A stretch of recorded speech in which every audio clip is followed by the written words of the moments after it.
The question investors have to ask themselves, Matt, is it an episode or is it something more structural? And clearly we're in the camp that it's an episode. So we're seeing a reduced rate of growth in the daily infected, which is the good news.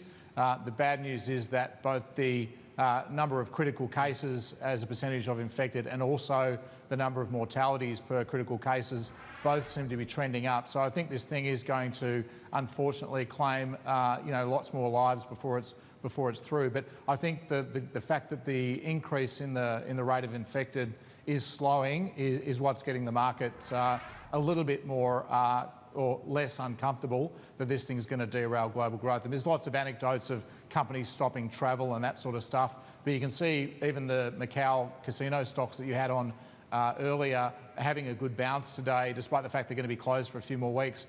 People are starting to think about what the other side looks like. So very strong economies, despite this, that they should bounce back pretty quickly.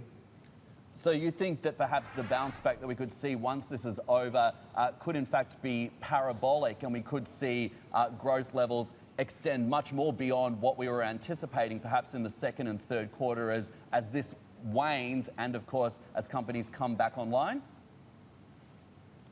Yeah, I think this has been the history around these things, Matt, is that governments are aware that these things are going to hit growth. And so they've got a mandate, if you like, from the public to go and step in and stimulate particularly those regions and areas that have been affected. And Xi Jinping said pretty much that last night. So if you look at SARS and MERS and bird flu, et cetera, there was a pretty swift response, from authorities to get things going. Whether or not it'll be accelerating above the rate of growth going into it is difficult to say, but certainly we're looking for a V-shaped recovery, which is in line with sort of historical precedents.